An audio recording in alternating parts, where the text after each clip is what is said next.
Discussions in this show should not be construed as specific recommendations or investment advice. Always consult with your investment professional before making important investment decisions. Securities offered through registered representatives of Cambridge Investment Research Incorporated, a broker-dealer member FINRA SIPC. Advisory services through Cambridge Investment Research Advisors Incorporated, a registered investment advisor. Cambridge and Clear Vista Financial are not affiliated. You are listening to the Spend Life Well Show with Kingdom Advisor Mark Trice and Jesse Hamilton. Mark and Jesse are passionate about seeing you spend life well. If you want to save for and invest in the future, then this show is for you. Call now and join the conversation with your financial questions. 512-452-1120. 512-452-1120. Mark and Jesse will answer your questions and discuss practical financial principles based on a foundation of biblical wisdom. So if you're ready to quit worrying about your finances and begin to spend life well, then call 512-452-1120. Let's meet your hosts, Mark Trice and Jesse Hamilton.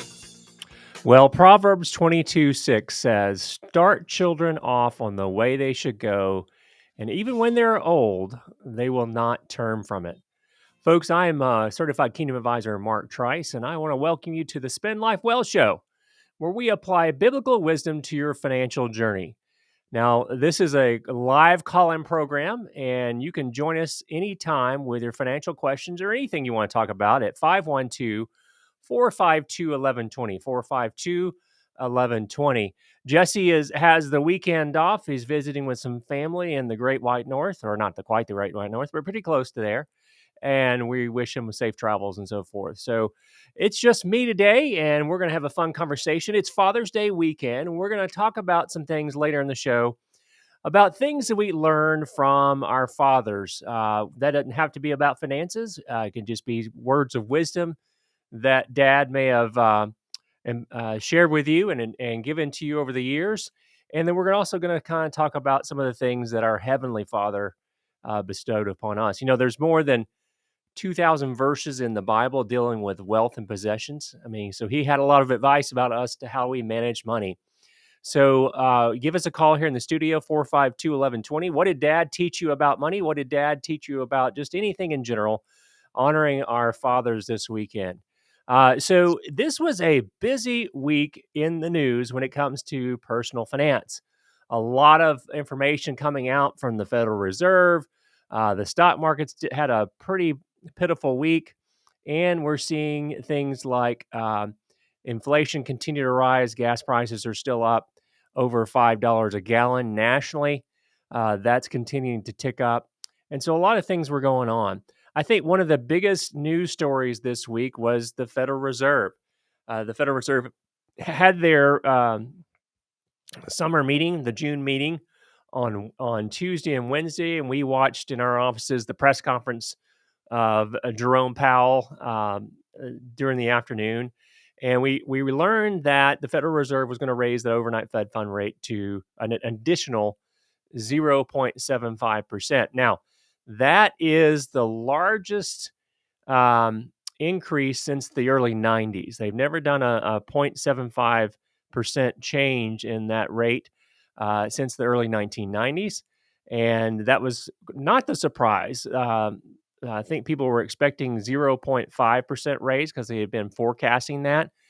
But there was little that the Fed could do after they received inflation data a few weeks earlier. And then so that caused them to realize that they've got to be a little bit more aggressive on this. But what do you think? A 0.75% raise, was that enough? Do we need to do more to calm inflation? And so we're looking at that as well. That will have an impact on a number of things, from financial markets to investments overseas and so forth. And so there's a lot of things going on there that we have to be concerned about. Another thing that was going on was Bitcoin. Bitcoin is the darling cryptocurrency that's out there, and there's several varieties of coins out there. But Bitcoin has fallen over 72% since its November high. This morning we looked, and Bitcoin is trading well below $20,000, and that's quite a dramatic fall from the mid $60,000 that we saw in November. So you may have questions about that, about Bitcoin, stocks, investments. your 401k, give us a call here at 452-1120, 452-1120, and we'll be glad to chat with you on the program. We've been talking about what's been going on in the economy. Another big story this week was mortgage rates. The average mortgage rate for a 30-year mortgage has hit its highest level since 2008, about around 5.78%. That's if you have stellar credit. We're seeing those with less than stellar credit see rates in the mid sixes. 6.4 is what I saw yesterday as I was preparing for the show. So 6.4% for a 30-year mortgage. Now, that may seem like a foreign concept for a lot of first-time home buyers because they've never seen rates that high. And it is high. It actually is causing a number of people to no longer be able to afford a mortgage. We talked in a previous show several weeks ago about how that changed because just a little over a year ago, a typical 30-year mortgage was below 3%. And so now it's 5.78%. And that changes how much your monthly mortgage payment might be. And so we gave the example of a median house price in the Central Texas area of 300,000, and a typical salary of someone or household of someone in that area, and found that what was maybe a $1,200 mortgage every month, because of rising interest rates, that same mortgage payment jumps up to well over $1,800. That's a big swing when you're talking about being able to afford a mortgage and qualify for a mortgage. And so that's concerning right there. So that is going to have an impact on cooling down the housing market. In fact, we saw in the month of May, one of the stats that was released this week in the Wall Street Journal was the report that um, home sales in May dropped 14% from over a year ago. Now, let me temper that with a little bit of uh, past observation, if you will. If anyone remembers last spring in 2021, the housing market was hot. There was a lot of pent up demand and there wasn't a lot of inventory. And so sales were at a very, very fast pace this time last year. But we are starting to see a number of different indicators that lead us to believe that the economy is cooling. In fact, we saw also yesterday, I believe this was in the Bloomberg yesterday, the CEOs were polled about what their thoughts were about the possibilities of a recession, a looming recession. And a lot of people are seeing that happening by 2024. Time will tell. We had a negative quarter of economic growth in the country in the first quarter. We don't know what the second quarter results will be as far as whether what we had growth or contraction. But if we do have two consecutive quarters of contraction in the economy, that is technically a textbook definition of a recession. And the Labor Department updated their forecast of economic growth to from 0.9% in the second quarter to actually flat, zero. So that combined with a number of different things that have come out in the last few weeks as far as how well the economy is going, caused some concern. Are we about to cool down? Is inflation putting such a drag on the economy that hiring is slowing down? Well, actually, hiring ticked up in May. So there is still a high demand for workers in the economy. And in fact, I saw and read in Texas this morning that the unemployment rate actually dropped 0.1%. So hiring is still going on. Companies have a lot of demand for employees. So we continue to see that increase, but we saw industrial output fall in May, or did not rise as far as we had hoped in May. And we also saw the falling home sales year over year. We also saw that retail sales, which Thursday were announced, retail sales fell this last month, I think 0.3% year over year. That's concerning But there's a lot of positive things about the economy. So there's a lot of mixed information, and it's really important that we remember that God knows what's going to happen in our economy. God knows what's going to happen with your personal finances, and we don't need to worry. Scripture tells us not to worry, but to plan for the future. And I think a lot of families are beginning to prepare for maybe not the best situations. Maybe we're starting to save up a little bit more for emergencies. Maybe we're starting to. I've talked to a few clients that are, starting to add a few extra things of food and store and dry goods to their grocery bill every week, just to set it aside. So, what are you doing? What are you doing to fight inflation? What are you doing to try to prepare for a potential recession? Give us a call here in the studio, 452-1120, 452-1120, and we'll talk about what you're doing. I've heard some really great ideas. I know there's a number of people that have been trying to be more frugal with their monthly paycheck or their weekly paycheck and trying to set aside more and really trying to make decisions about spending to make sure they're not getting ahead of themselves. They're not trying to take on more debt, but we're seeing a lot of data that credit card balances are rising at a very rapid pace. I believe some of that may be the fact that we had all this stimulus and people have saved that money and are starting to spend it. So those things are potentially creating the economy, keeping the economy afloat, but they're also causing inflation. So what are you doing? What are you doing to fight inflation in your household? Are you driving less? $5 a gallon gas, that's pretty expensive. Are you changing your vacation plans? Are you stocking up on goods at the grocery store so that you've got a little bit of extra down the road if prices keep rising up?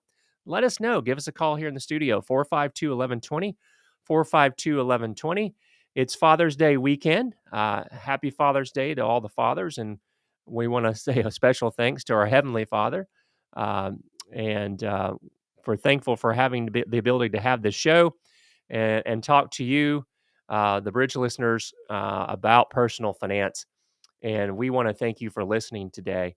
What's on your mind? Because I know I get a lot of calls, especially, and we'll talk about this in the next segment more, but people are worried about their portfolios. People are worried about their 401k, and they want to know what they can do about it. I'd love to know what you're doing. Are you getting more defensive in your portfolio, or are you just riding it out, hoping that this time it won't be as bad? We love to hear from you. 452-1120, 452-1120. Let's talk a little bit about those things that are popping up right now. One of the things that has spooked a lot of those crypto investors is one of the biggest coin issuers, Celsius, is crashing. They announced a lot of layoffs. They froze redemptions or cashing in of crypto investments.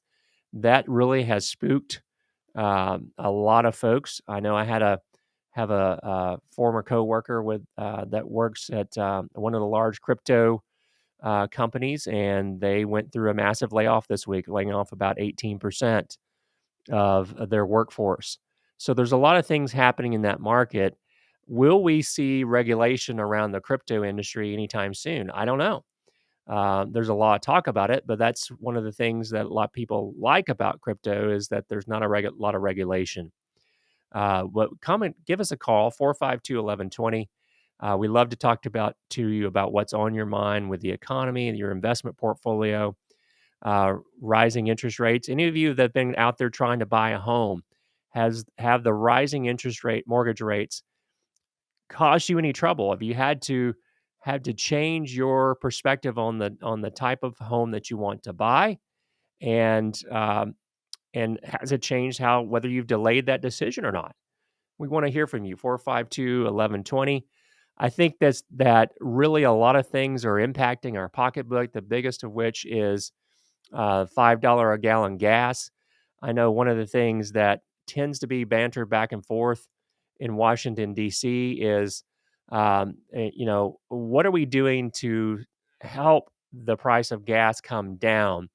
And of course, there's a lot of finger pointing, folks, and really not a lot of solutions that are an immediate fix. One of the things that was surprising to me, I was reading in the Wall Street Journal this week, is the amount of oil and gas that we are actually still exporting. They're struggling. American producers are still struggling to keep up with the demand, but a lot of it is being exported, right? Um, and so that's concerning. Why are we exporting so much oil and gas to other countries when we've got a demand issue here in the United States? And I read somewhere that fuel uh, fuel departing the U.S. averaged in March, April, and May averaged around 32% higher compared with the same 3 months last year, and 11% higher than the same period in 2019. Um, and even exports of liquefied natural gas vaulted to a record in March, about 22% year over year. And so we're supplying a lot of energy sources to the rest of the world. We'll talk about it next time on the next segment on the show. You're listening to the Spend Life Well show. We'll be right back.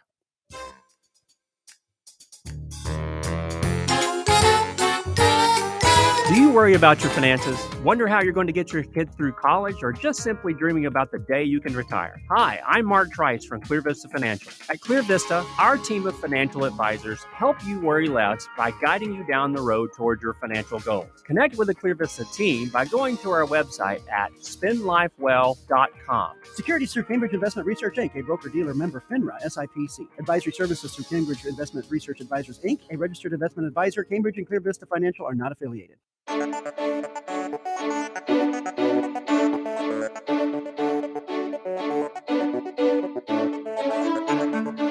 Well, welcome back to the Spend Life Well show. I'm your host, Certified Kingdom Advisor Mark Trice.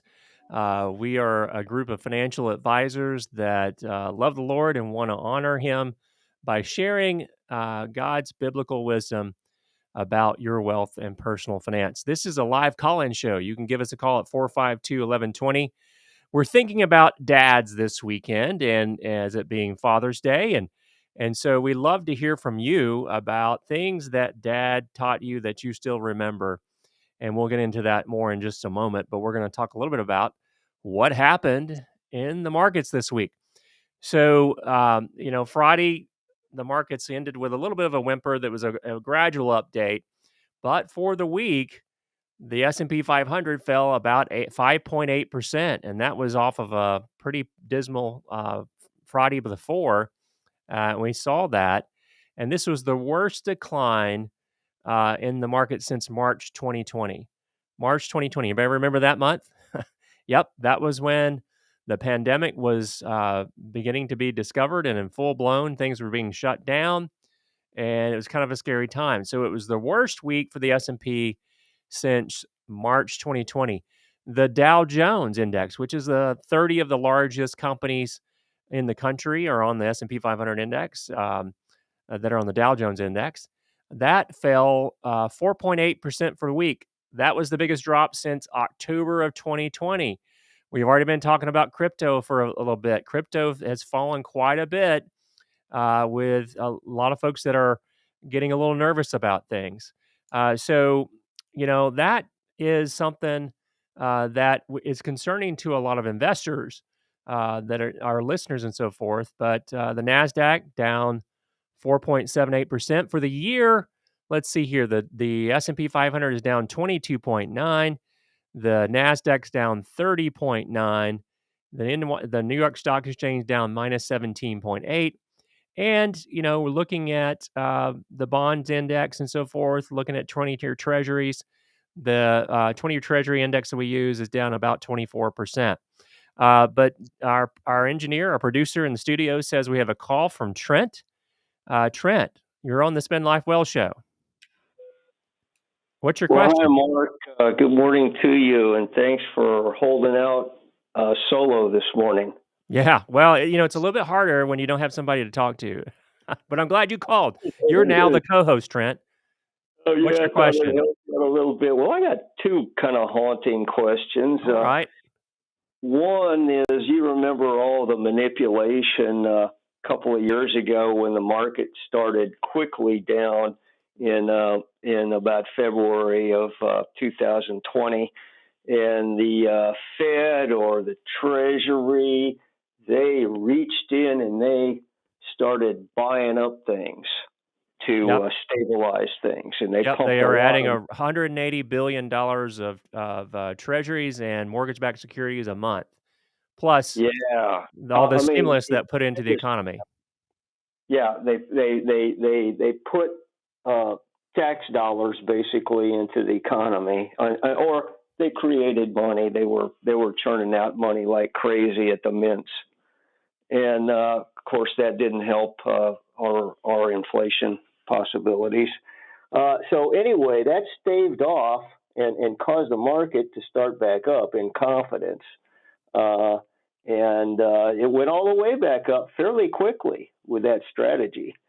But there were a lot of observers out there saying all this is doing is postponing the inevitable downhill race Well, of the market. and Trent, there were a lot of folks that argued that we really didn't even need that stimulus. The economy was healthy.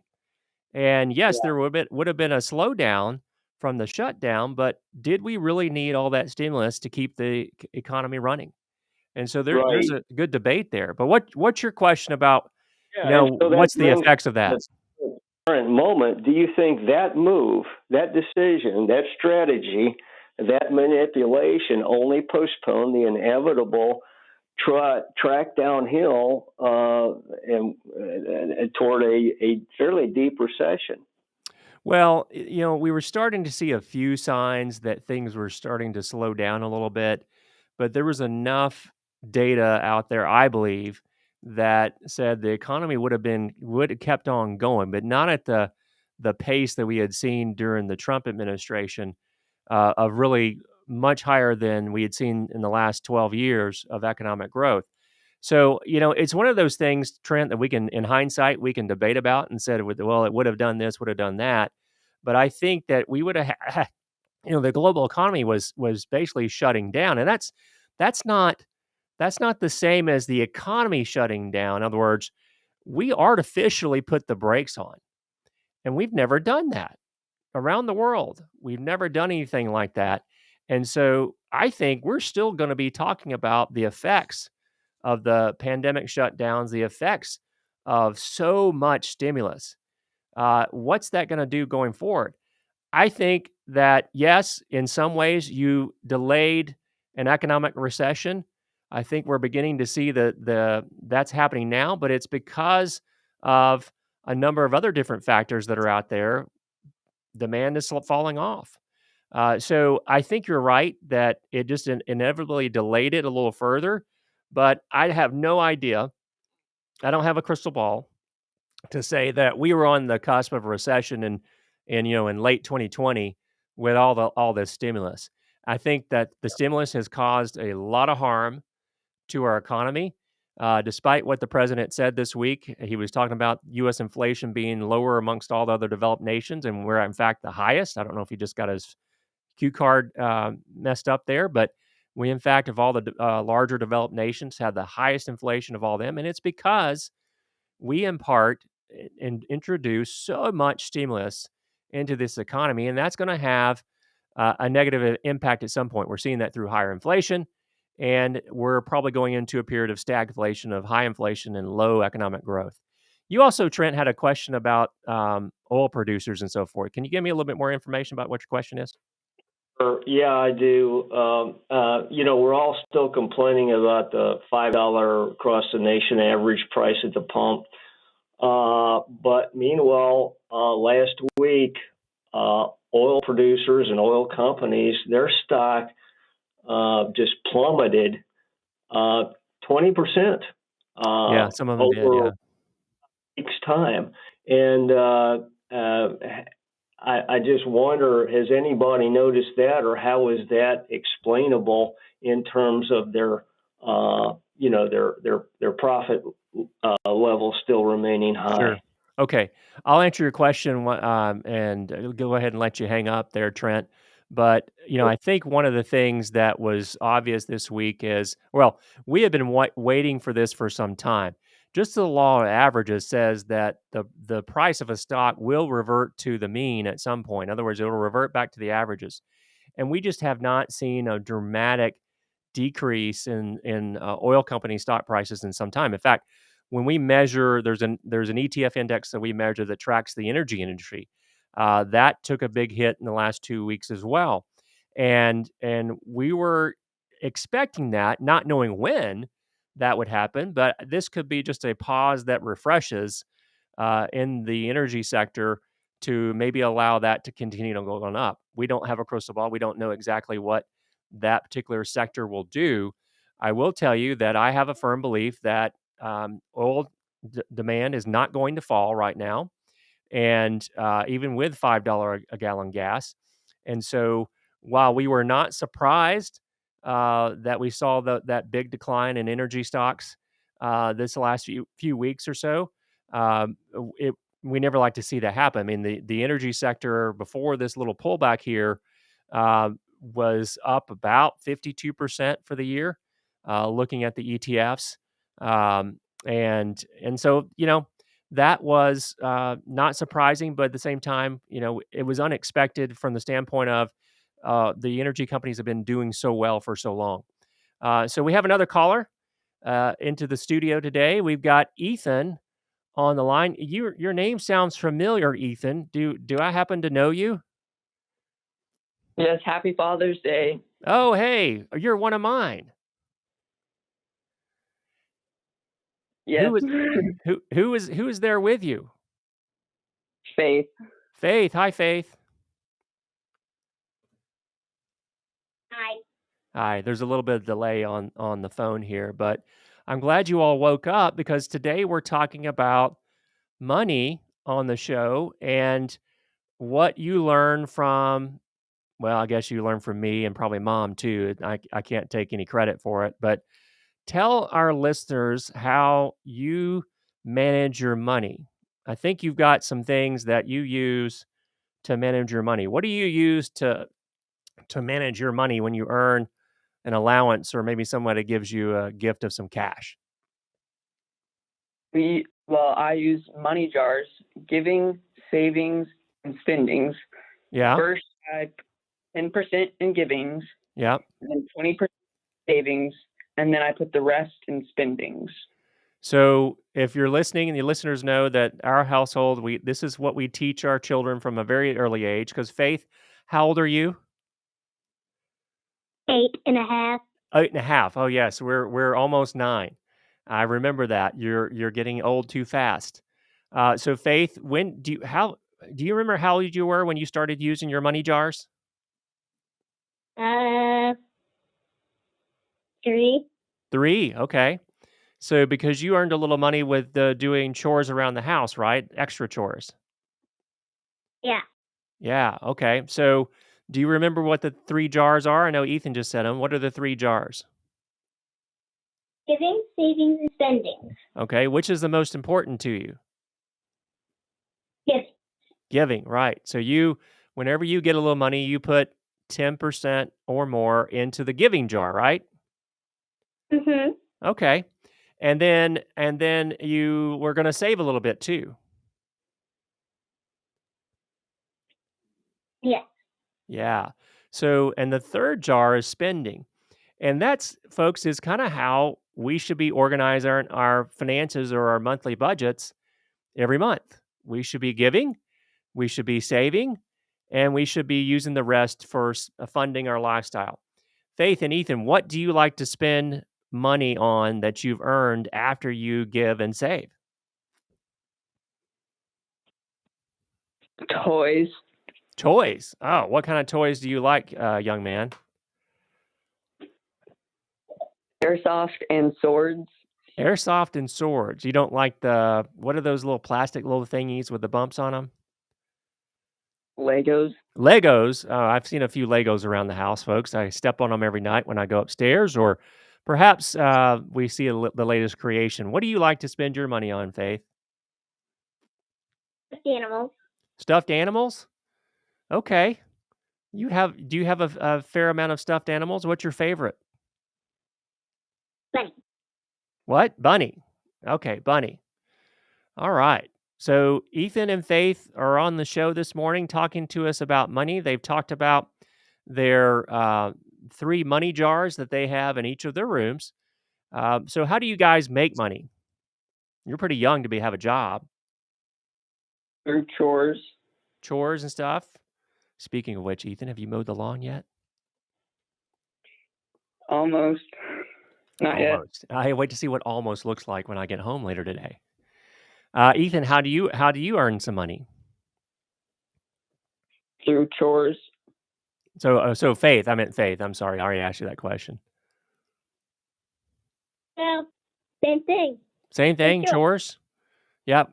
You like to buy stuffed animals. Ethan likes to buy airsoft stuff, which actually sting. I think when they get shot around the house, we shouldn't shoot those inside. But so you've been doing this for some time. Do you think that that managing your money this way is the best way? Yes. Yep, you do, because we're giving to God first. We're giving back to God first what's already his, and then you save. How much do you like to save every time you get an allowance? Usually 20 or 25 cents. Okay, all right. You got a big allowance, I know, but you're saving some. And so do you have, Faith, do you have a big long-term financial goal that you're saving that money up for? College. College. All right. Get a good start on that because we know college is expensive. In fact, you'll have to come on a show in the future here and talk about saving for college or something. That'd be fun, wouldn't it? Yeah. All right, folks. If you've got a question about your personal finances and how you are working to teach your children how to prepare for their financial future, we will get into that in the next segment quite a bit. We'll be talking about that on the show. And we want you to call in. You've got a question about the market. You've got a question about your portfolio. We want to listen to your questions and talk with you. Call us in the studio, 452-1120, 452-1120. Ethan and Faith, I'm going to go ahead and let you hang up in just a second. And thank you for making me a dad. You're welcome. All right. Have a good day. We'll see you later today. Bye. Love you. Bye. Love you too. Bye now. All right, folks, 452-1120, 452-1120. I could not get the older 2 kids to call in because they were at work or football practice. So you just got to meet two of my 4. And really, when we come back, we will talk more about things that you can do to teach your kids good money habits. And this approach that we learn from other folks, other parents, is really simplistic, but it's real easy to do. And you teach your kids about how to manage their money and what those priorities are. Because remember, folks, the world wants us to spend everything we get up front, right? And use debt if we have to do it. And then if there's anything left over, we might save a little bit for a rainy day. And then after that, if there's anything left in our wallet when we go to church or whatever else, if we go to church at all, we might give some of that away. And God's view of money management is the exact opposite. It's to give back first, save for the future, and then spend, all while using debt prudently. Hey, you're listening to the Spend Life Well Show. Give us a call here in the studio, 452-1120, 452-1120. We'll be right back.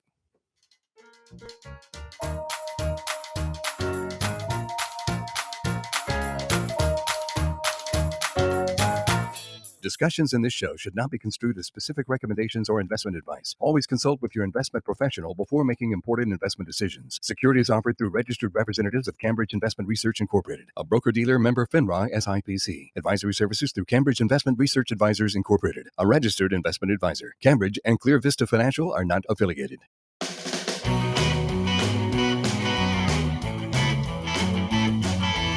All right. Welcome back to the Spend Life Well Show. I'm your certified kingdom advisor, Mark Trice, your host, and you can call us in the studio at 452-1120.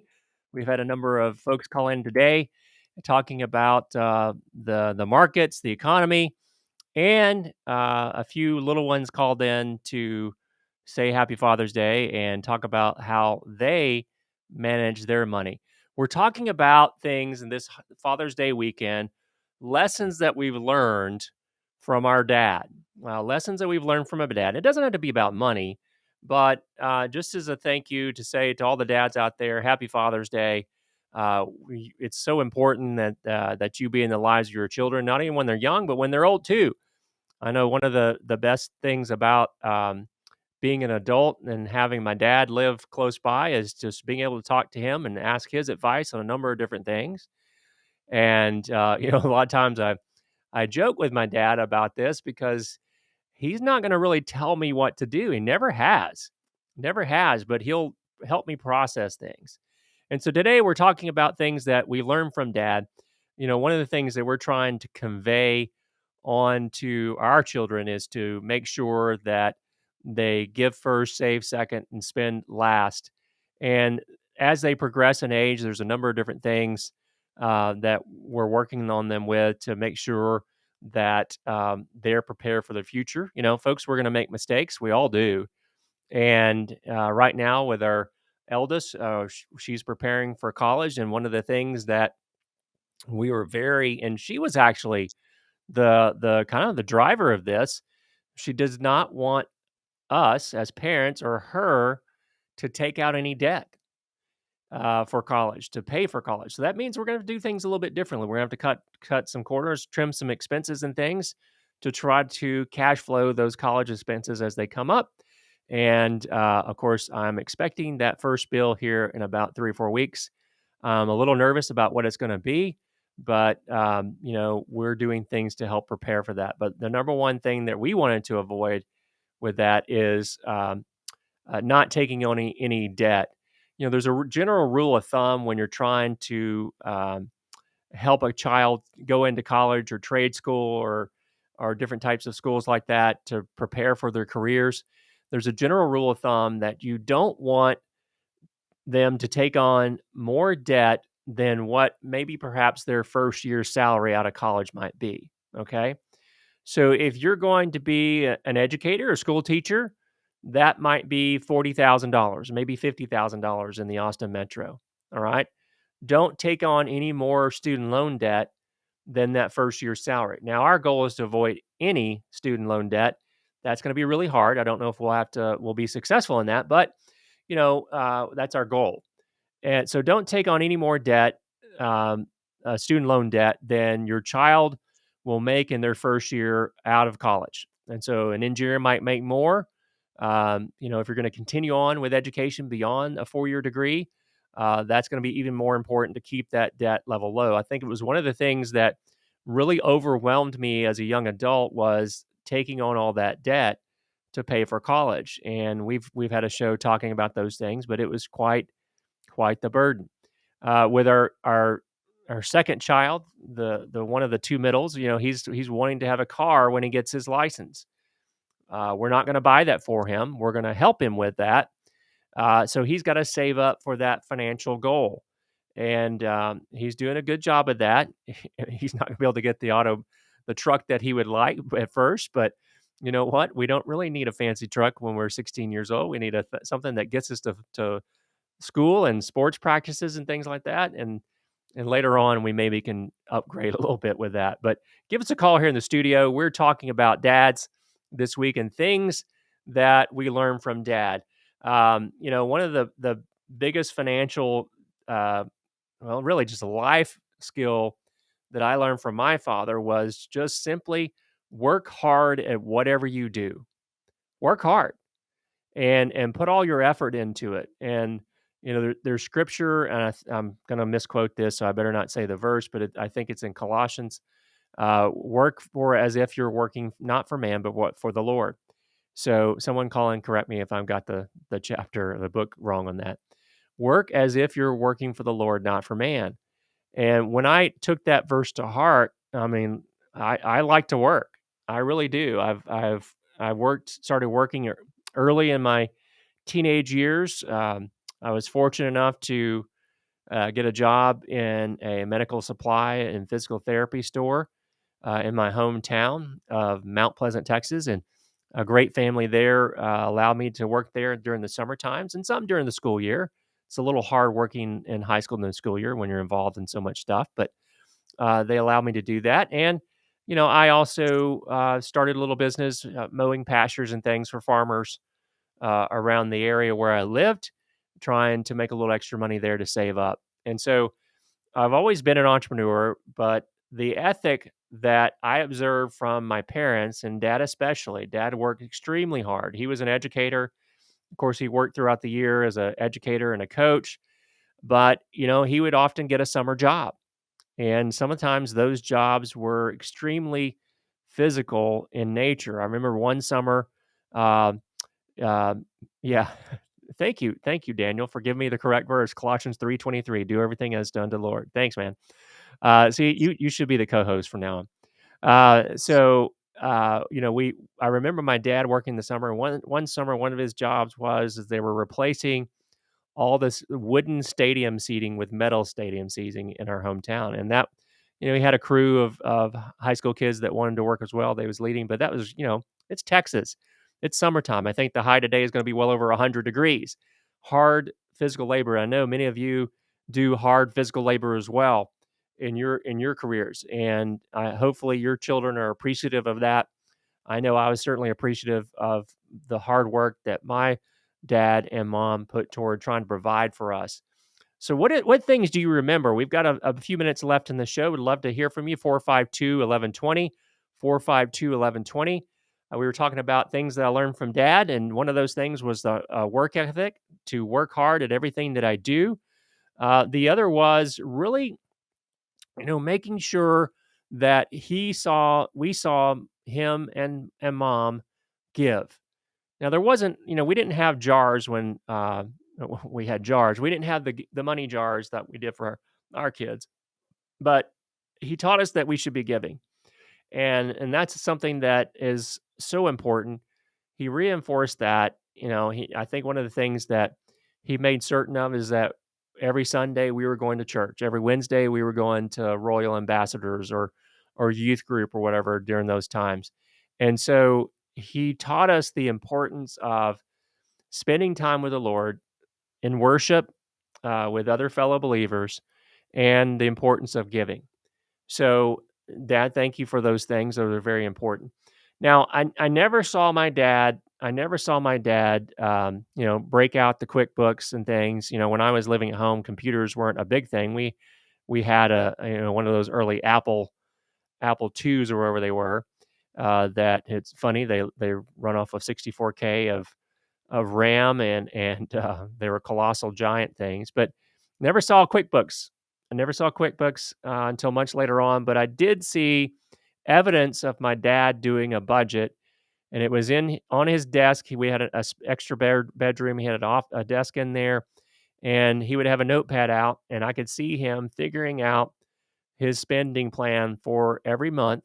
Every month I could go in there and I could see it. I don't remember what mom and dad make. I mean, they were educators. You can imagine they didn't make a ton. And I saw them, him working out how to pay all the bills and things. And so, folks, your children are going to learn about money from watching you. Now, some of you may have to pull over right now if you're driving in your car because you're thinking you're starting to sweat. It's like, oh my gosh, what am I demonstrating to my children about money that maybe intentionally and not intentionally? Do you worry about your finances? Are there arguments between you and your spouse in the household about money? Guess what? Somebody's paying attention. And you've got to make sure that you're reinforcing some good habits with those. It's not good to have your kids see you worry about money. It is good to see you and your spouse talk about money and talk about priorities. I know one of the things during the pandemic, or at the end of the pandemic, we all wanted to take a vacation and so forth, and we talked about that. Okay, what can we do for a vacation that's not too expensive? And we talked about some of the choices.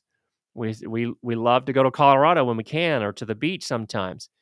And there were a lot of things that were coming up that were priorities for our family's finances. And we had to make a decision. We involved our children in that to say, okay, what are we going to do? This is what we can afford. and let them help in those decisions. But it's so important, folks, so important that you let your children see you working through those challenges, the uh, the good times. Talk about when the day you get paid and how you've got a little extra money maybe for a little while, and talk about how you're going to glorify God and honor God with the first fruits of that, because it's all His, and we're just simply giving back what's His. So tell us about some of the things that you do in your family. I always learn something when we talk about this topic. I always learn about some creative things that you're doing in your family to teach your children about money. We can learn 452-1120, 452-1120. You can also email us at radio@spendlifewell. If you just go to our website, spendlifewell.com, you can see a lot of resources that are available on our show page. We have links to all the past programs. You can watch those as a video on your own time. You can also see things about books we're reading, upcoming webinars. We have our monthly webinar the first Saturday of every month, right after this show at 9:15. That's the first Saturday of every month. The next one will be coming up on July 2nd. I know that's a July 4th weekend, but you'll want to listen this time, because that will be a very meaty show about what's going on in the economy. We'll deep dive into what's really happening and what you can expect. But um, we're today talking about things that Dad taught us. I've been talking about things that my dad talked about money, and we talked about, he stressed the importance of working hard. He stressed the importance of giving. I saw, even though he really wasn't aware I saw, he might be embarrassed if he's listening to this, but saw how he worked on his spending plan on a notepad on his desk. And so I observed these things, and what are your kids seeing, right? Are they seeing you? Today it's a little bit different because we pay everything with a debit card or a credit card, or we're making transactions through Venmo. If we give at church, we might be texting that to uh, some number that they give us. And so things are a little bit different. And oftentimes our children don't see all the things that we are doing to manage the wealth that God has entrusted us with. And so, what things do you do? Dad taught me to do that, to budget, to give, to work hard. He also taught me the importance. I mean, I did grow up in a whole family of educators. He taught me the importance of learning and learning as much as I possibly could. I think that's one of the reasons that mom and dad worked so hard to try to send me to college, and they were very supportive of me getting an education. Now, I know I probably goofed up a lot along that way, maybe not studying as hard as I should, but I'm so thankful to mom and dad for allowing me a chance to earn an education there for that. So, they taught me that education was important. They taught me in probably ways they didn't realize, that debt was not necessarily a bad thing, but it can be a burdensome thing if you let too much debt rack up. We were talking about just last week with our guest Jerry Boyer. We were talking about inflation hasn't been this high since the early 1980s, and I was hearkening back. I do remember my parents, because they were my dad was a coach. We moved from time to time, and during the early 80s, we moved, and they had to carry two mortgages for a short period of time, and I remember that being a very stressful time for them, especially with interest rates that were north of 12%. So give us a call here, 452-1120. We're almost out of time. You've got just a little bit of time to call in. If you don't have a chance to call us and you want to talk to us about anything in your portfolio during the week, you can give us a call at 800-491-4508, 800-491-4508, or just simply visit us on the web at spendlifewell.com. That's spendlifewell.com. So I think one of the other big things, and I alluded to it earlier, one of the other big things that I learned from Dad was that he didn't solve problems for me. He wanted me to solve that problem. So if I got into trouble or if I was having to face a difficult decision, he was not going to tell me what to do. And I think that's real challenging for me as a father, because I want to bulldoze the path for my kids, and I have to watch out for that. I can't do that. That was another thing that Dad taught me, was I had to solve problems for myself. and he was very judicious and patient when dealing with those problems. I had the luxury and maybe the curse of being in an educational family. So if I got in trouble at school at the junior high, my dad would find out it before I even found out about it. So that's kind of how educators work, and they're a close knit family. We're so thankful for all the educators out there because you are making such a tremendous difference in the life of your kids. This has been a fun show to talk about this week. I know there's a lot of challenges ahead for us in the economy and maybe in your investment portfolios, but I am confident that God knows what's going to happen and God's got it all figured out. So I want to say happy Father's Day to all the fathers out there. And remember, whether your dad's alive or not, or you don't even ever know your dad, you have a heavenly Father that loves you, is supportive of you, and really is looking out for your future. So just remember that. I mean, this is a finance show, and God gave us over 2,000 verses dealing with wealth and possessions. I'm so thankful for that. We're wrapping up the show here in just a moment, but you can visit us on the web at spendlifewell.com. I'm your host, Certified Kingdom Advisor Mark Trice. We want to wish you a happy Father's Day weekend, and we'll be back next week, God willing, on the Spend Life Well show. Have a great day.